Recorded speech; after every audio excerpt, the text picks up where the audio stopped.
Bonjour et bienvenue dans cette rencontre depuis le Parlement européen de Strasbourg. Nous allons parler de la situation des Kurdes au Moyen-Orient, en Turquie, en Europe et en France. D'ailleurs, en tous les cas, en lien avec la France. Avec vous, Agit Pola, vous êtes le porte-parole du Conseil démocratique kurde en France. Et avec vous, Patrick Le Yarrick, vous êtes député européen, gauche unitaire européenne, gauche verte nordique. Merci à vous d'être autour de ce plateau. Avant peut-être d'évoquer les sujets dont je viens de parler, quelques nouvelles peut-être, Agit Pola, du leader kurde, Abdullah Öcalan, dont on n'avait plus de nouvelles depuis pratiquement 3 ans maintenant. Rappelons que ça fait 18 ans qu'il est en prison, bientôt 19 ans qu'il est en prison en Turquie. Et là, il y a quelques jours, son frère, Mehmet Öcalan, a pu lui rendre visite. Est-ce qu'on en sait un peu plus de cette rencontre, de ce qui s'y est passé? Est-ce qu'on a des nouvelles? Pas tout à fait, puisque on attend toujours une déclaration officielle du HDP qui avait annoncé cet entretien entre le frère d'Abdullah Öcalan et lui-même. Pour le moment, on n'en sait pas plus, on ne sait pas trop ce qui s'est passé, on ne sait pas trop ce qu'ils ont évoqué, mais nous avons juste une information, c'est que l'entretien a duré seulement une vingtaine de minutes, très court. Ça a eu lieu un samedi. Sur l'île prison d'Imrali, exactement, en mer de Marmara, c'est ça? Sur l'île prison d'Imrali, là où se trouve Abdullah Öcalan en tant que détenu, tout seul sur cette île depuis exactement 20 ans. Il s'était fait arrêter en 1999, le 15 février, et aujourd'hui, pratiquement, nous en sommes à ces 20 ans de détention sur cette île prison. Il est tout seul. Sur cette île. Parce qu'il y a eu des co-détenus à un certain moment avec lui. Il y a eu des co-détenus lors des entretiens, des pourparlers, des négociations de paix. Mais après ça, il y a eu l'isolement qui a été imposé et tous les détenus ont été évacués. Quand les négociations étaient exactement. Et pour le moment, on peut dire qu'on n'a pas plus d'informations concernant cette situation, mais une chose est claire, c'est qu'il y a un régime d'isolement spécial qui est imposé à Abdullah Öcalan, c'est-à-dire que depuis 2011, il ne reçoit plus ses avocats, c'est interdit. En dehors de ça, depuis septembre 2016, nous n'avons pas eu de nouvelles de sa part, aucune nouvelle de sa part, ni ses avocats, ni sa famille, ni les représentants politiques du HDP qui avaient la possibilité de lui rendre visite lors de ces négociations, lors de ce processus de paix qu'il y avait entre le PKK et l'État turc. Et depuis septembre 2016, il n'y avait plus aucune nouvelle.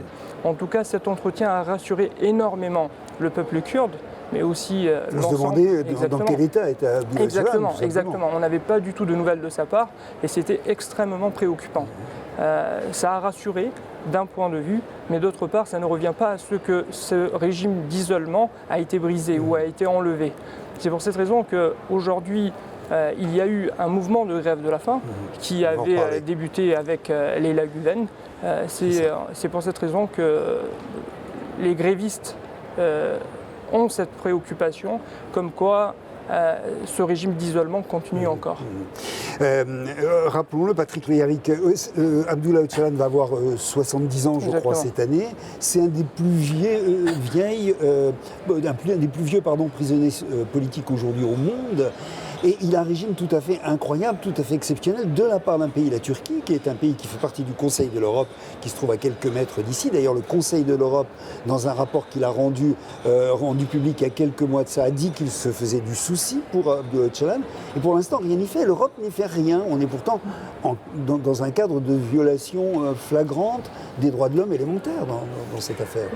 Oui, parce que manifestement, il y a comme toujours des intérêts considérés comme supérieurs à celui des droits humains et à l'exercice de la vie politique, c'est-à-dire que les négociations qu'il y a avec M.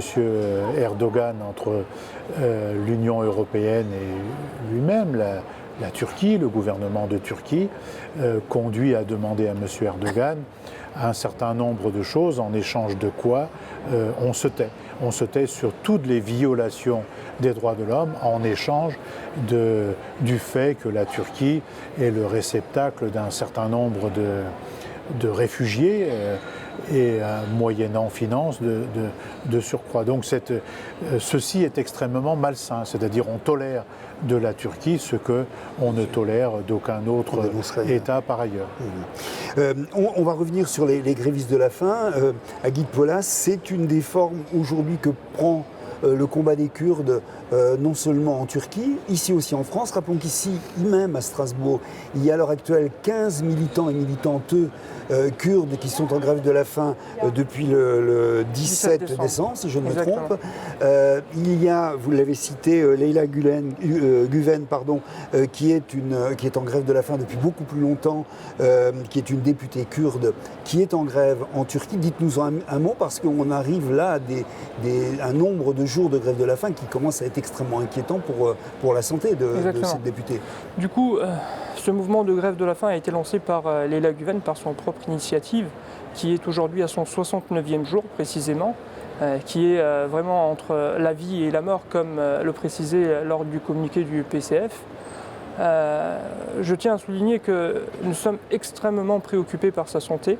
Leyla Güven a entamé cette grève de la faim pour briser l'isolement qui est imposé sur le leader kurde Abdullah Öcalan et qui est aujourd'hui à son 69e jour. Mais malgré ça, personne ne réagit. Une réaction très faible de la part de la presse aussi, qui n'en parle pas du tout, en dehors du journal L'Humanité, on peut le dire, et le souligner que nous n'avons pas énormément entendu parler la presse. Juste un article de l'AFP qui était tombé et c'était juste ça. Mais aujourd'hui, c'est une députée, avant tout, il faut le préciser, élue démocratiquement en Turquie, emprisonnée par la suite au régime dictatorial d'Erdogan. Pourquoi ? Parce qu'elle s'opposait au régime turc d'Erdogan.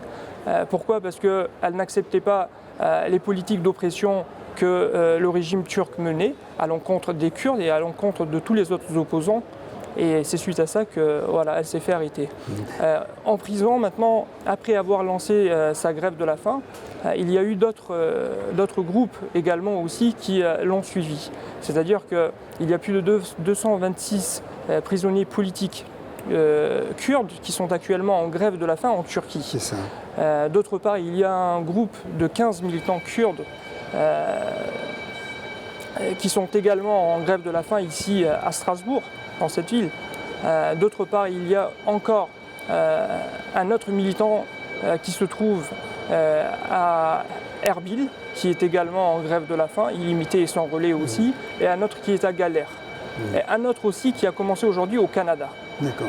Et est-ce que la grève de la faim devient une des formes de combat dans cette situation particulièrement difficile que connaît à l'heure actuelle, que connaissent les Kurdes à l'heure actuelle, devient une des formes de combat contre la situation actuelle qui est faite en Turquie et hors de Turquie? La grève de la faim, je pense qu'on pourrait vraiment le classer comme une forme de combat la plus difficile. La plus difficile puisque vous voyez des personnes en face de vous qui sont en train de se rapprocher de la mort jour par jour.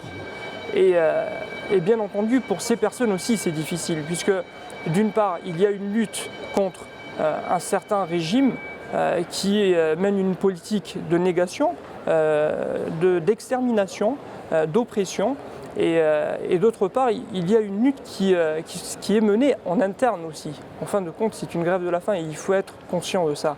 Il faut être déterminé, il faut avoir une conviction.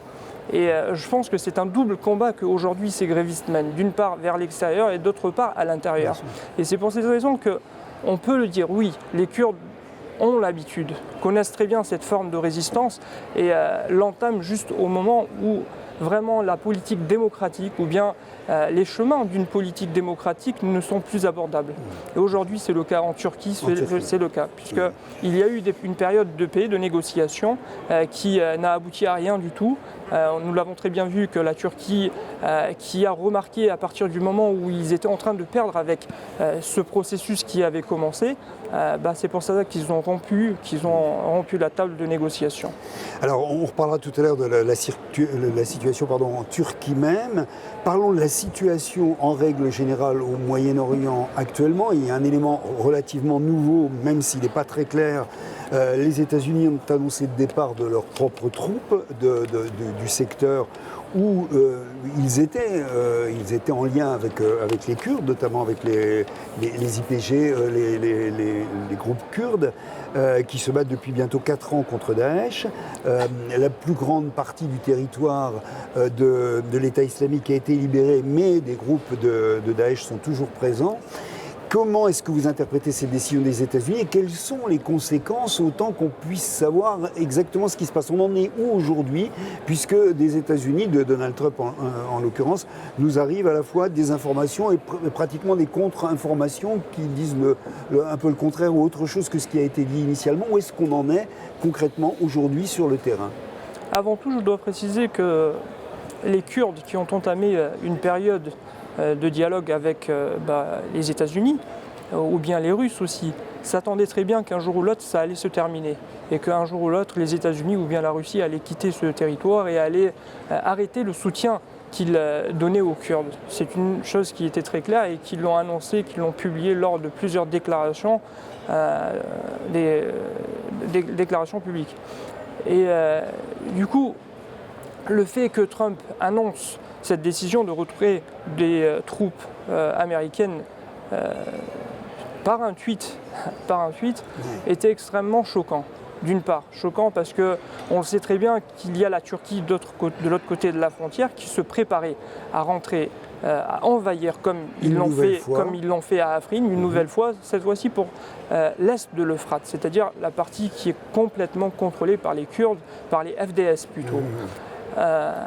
Du coup, ce qui se passe aujourd'hui, c'est que on le voit très bien que la Turquie met une certaine pression sur les États-Unis pour essayer de faire en sorte d'envahir le Rojava. D'autre part, avec toute la pression qu'il y a, à l'échelle internationale, au niveau de l'opinion publique, on le voit que voilà, ni les États-Unis, ni la France aussi de son côté, n'a pu vraiment continuer sur cette décision. La France a plutôt une position qui est en faveur des Kurdes, on peut le dire pour le moment en tout cas. Mais qu'est-ce qui va se passer par la suite? On n'en sait pas trop. L'objectif de la Turquie, on le sait que c'est entrer en Syrie, envahir cette zone qui est complètement contrôlée par les Kurdes. Ils le disent très ouvertement de toute façon. Ils disent que notre problème n'est pas avec les Kurdes, mais avec les YPG et YPJ. Mais qui est-ce qui sont ceux-là? Ce sont des Kurdes de toute manière. C'est pour ça qu'il y a contre le Daesh et les milices du même type depuis des années maintenant. Exactement. Et suite à ça, on peut dire qu'il y a une guerre qui est à la porte, une guerre qui attend les Kurdes. Les Kurdes se sont préparés et ils en sont bien conscients des conséquences. Et c'est pour cette raison que d'une part sur l'échelle militaire il y a une préparation, mais d'autre part sur l'échelle diplomatique aussi il y a une préparation aussi pour essayer d'éviter une guerre turque, une politique d'invasion de la Turquie. C'est pour cette raison que les Kurdes intensifient leur action diplomatique à l'échelle internationale pour essayer d'éviter cette tentative d'invasion et ce massacre turc. Alors, je reviens tout de même parce que c'est important qu'on essaie de comprendre, même si on est à beaucoup de niveaux dans une situation un peu irrationnelle, pour essayer de comprendre les intentions effectivement qui sont importantes à l'heure actuelle, puisque de la Turquie et des États-Unis. Trump a dit à la fois on s'en va, ensuite il a dit on reste, et puis il a dit par ailleurs, il a dit publiquement aux Turcs, à Erdogan, ne vous avisez pas de passer de l'autre côté parce qu'on va économiquement vous rendre la vie difficile, etc. En même temps, il semble qu'il y ait des accords qui aient tout de même été passés entre les États-Unis et la Turquie. Vous allez même, je crois, jusqu'à parler d'accords qui ressembleraient à ceux de Sykes-Picot en 1916, qui sont les accords entre les Anglais et les Français qui se sont partagés tout ce secteur, tout ce territoire actuellement. Et quel est le jeu? Est-ce qu'on peut comprendre cette partie-là du jeu, même si, comme nous le disait un des grévistes de la faim ici à Strasbourg il y a quelques jours, on est dans un nid gap et que c'est très compliqué d'imaginer ce qui se passe dans un nid gap où il y a les grandes puissances internationales, les puissances régionales, les pays régionaux et des groupes différents qui sont sur ce petit territoire. Rappelons-le, c'est tout petit cette région. En fait, pour comprendre la politique du Moyen-Orient, je pense qu'il faut vivre au Moyen-Orient. C'est la plus simple façon de comprendre ce qui se passe là-bas. Et actuellement, ce qui se passe, c'est que ni les États-Unis, ni l'Europe, ni la Russie n'a pas de stratégie n'a pas de stratégie à long terme concernant cette situation qui se passe plus particulièrement en Syrie. Et c'est pour cette raison que toutes les démarches qui sont effectuées par les États-Unis, par la Russie, par la Turquie ou par les autres pays régionaux sont des démarches qui sont faites sur un court terme, c'est-à-dire qu'ils sont plutôt quotidiens. Ils essayent d'anticiper par rapport aux évolutions journalières. Et aujourd'hui, c'est ce qui se passe. D'une part, on voit que Trump, qui après avoir parlé au téléphone avec Erdogan, annonce qu'ils vont retirer leurs troupes du terrain. Par la suite, on voit que la même personne, Trump, fait une autre déclaration en disant qu'ils vont en rester. Par la suite, on voit que cette même personne fait une autre déclaration en disant qu'ils vont également essayer d'éviter qu'il y ait un massacre kurde. Mais d'autre part, on voit aussi cette même personne qui parle d'une zone de sécurité. Une zone de sécurité, 40 km. Exactement. Il faut savoir qu'à l'échelle du territoire, c'est beaucoup. 20 000, ça fait exactement 32 km, précisément. Et en parlant de 20 000, Kobané est à la frontière. Kamishlo est à la frontière. Derrick est à la frontière. Qu'est-ce qui va se passer alors? C'est ça le problème qu'on n'arrive pas trop à comprendre avec les 20 000 de Trump. Mais du coup, une chose est claire, c'est qu'ils essayent. Il y a un accord secret, moi c'est ce que je pense en tout cas. Il y a un accord secret du type Sykes-Picot, je l'avais déjà évoqué auparavant, et entre Erdogan et Trump, entre la Turquie et les États-Unis, et ils essayent de faire en sorte de concrétiser, de pratiquer, de matérialiser tous ces accords qu'il y a eu petit à petit en essayant d'adapter au développement quotidien. Ce sont des accords. Disons que ce secteur est un secteur professionnel des accords secrets, puisque le Sykes-Picot auquel vous faites allusion était un accord secret. C'est-à-dire que ce dépeçage qu'on a découvert petit à petit de cette partie du Moyen-Orient avait été organisé dans le plus grand secret, en plein milieu de la guerre entre les Anglais et les Français. Quelle lecture vous faites, vous, Patrick Le Yarrick, de cette situation là-bas? Comment on peut la lire? C'est important dans la mesure où il faut des appuis, j'allais dire, ne serait-ce que militants, pour dire qui on soutient, quelle est la position qu'on soutient, dans quelle conjoncture, même si, comme on vient de le dire, c'est extrêmement compliqué, ça change tous les jours. Oui, tu as raison de dire que c'est extrêmement complexe à comprendre. La stratégie des États-Unis est complexe. La stratégie des Russes est également complexe. On ne comprend pas un certain nombre d'actes qu'ils ont produits et qui ont mis les Kurdes totalement à découvert il y a quelques mois de cela. Je crois qu'il y a une sorte de guerre de territoire, de guerre de proie des Russes pour des raisons historiques, des États-Unis vraisemblablement, il faudrait pouvoir le penser dans le cadre de ce fameux projet de grand Moyen-Orient et de partage des ressources du sous-sol, du sol peut-être, mais du sous-sol vraisemblablement, parce que une des motivations du déclenchement de la guerre en Irak était également ça.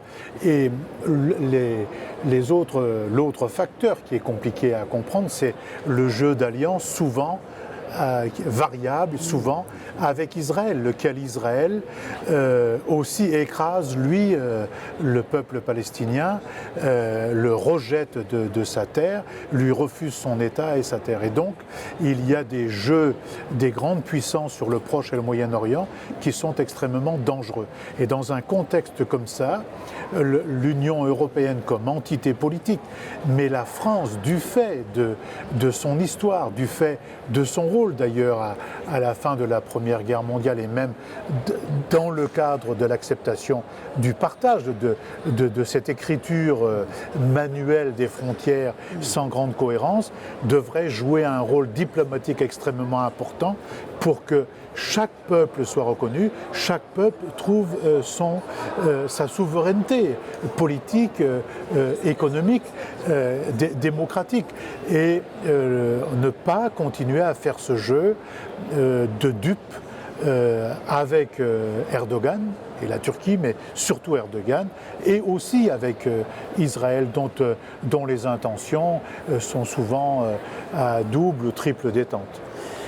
De quoi aujourd'hui, puisque là on parle du contexte international et du contexte de la solidarité internationale, s'il y en a, quel est l'état de cette solidarité? On pense plus directement, nous, un petit peu à la France à l'heure actuelle, mais à l'Europe en règle générale, vous en avez parlé les uns les autres. De quoi les Kurdes ont besoin aujourd'hui? Les Kurdes ont besoin d'un soutien international avant tout. Les Kurdes ont besoin d'une reconnaissance, d'un statut politique pour cette région.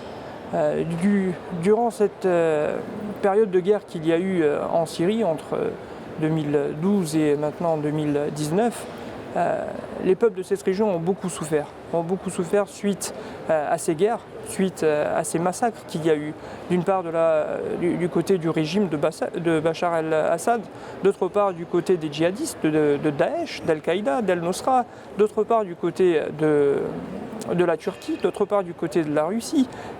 Ces peuples ont vraiment souffert. Et c'est pour cette raison qu'aujourd'hui, il faut qu'il y ait une paix qui soit instaurée dans ce territoire, dans cette zone. Pour qu'il y ait une paix qui soit instaurée sur cette partie de la Syrie, du Moyen-Orient, il faut absolument une reconnaissance d'un statut politique pour cette région. Et le seul moyen, c'est ça. Les Kurdes, les autres peuples de cette région ont besoin de cette paix pour vivre normalement. Est-ce que cette question, la manière dont elle va être résolue, cette question des Kurdes, on parle de la tragédie actuellement du peuple kurde, parce que c'est vrai que quelle que soit la direction dans laquelle vous retournez, c'est difficile. Est-ce que là, effectivement, puisque comme vous êtes en train de le dire, il pourrait y avoir la clé autour de ce mot paix que vous prononcez, d'un renouveau, j'allais dire, de tout le Moyen-Orient et d'une réorganisation et d'une relecture autour de cette idée de paix portée aujourd'hui, il faut bien le dire, que par les Kurdes pratiquement dans cette région. Les Kurdes ont tout le temps annoncé qu'ils étaient prêts à établir une paix ou bien entamer un processus qui pourra ouvrir la porte d'une paix durable sur ce terrain au Moyen-Orient et plus particulièrement au Kurdistan. Et du coup, ce qui se passe, c'est la Turquie qui impose la guerre, puisque la politique actuelle d'Erdogan est basée sur une politique de guerre. C'est ça qu'il faut comprendre. Et c'est pour cette raison qu'il insiste aussi. Il y a les élections, on en parlera peut-être tout à l'heure aussi, en Turquie pendant le mois de mars 2019. Et c'est pour cette raison qu'il insiste encore plus sur sa politique de guerre, puisque jusqu'à présent, Erdogan a pu convaincre ses électeurs suite à cette politique de guerre qu'il maintient depuis maintenant 17 ans. Et c'est comme ça que la population s'est adaptée à cette forme de politique, à cette perception qui essaye d'intensifier le nationalisme d'une part, d'autre part qui essaye d'intensifier cette certaine perception qui est plutôt, on va dire, une islamisation radicale et qui assemble ces deux points et essaye de le canaliser contre les autres partis politiques et plus particulièrement en pratique contre le peuple kurde pour essayer d'obtenir de nouveaux électeurs. Et aujourd'hui, c'est ce qui se passe concrètement. Erdogan insiste sur sa politique de guerre pour essayer de gagner. Et je ne pense pas du tout qu'avant les élections, quoi qu'il en soit, Erdogan n'essayera pas du tout de parler d'une paix avec ni le PKK, ni avec le peuple kurde, ni bien Erdogan essayera d'éviter de parler d'une nouvelle opération militaire contre le Rojava. Erdogan, en tous les cas, clé aussi de la situation dans cette région. Voilà, écoutez, on va devoir se quitter. Merci à vous, à Guy Paula, merci à Patrick Le Yarrick d'être venu en parler. Bien sûr, on continuera à suivre et on en reparlera avec vous, avec les uns et les autres. Merci à vous de nous avoir suivis. À bientôt. Au revoir. Merci.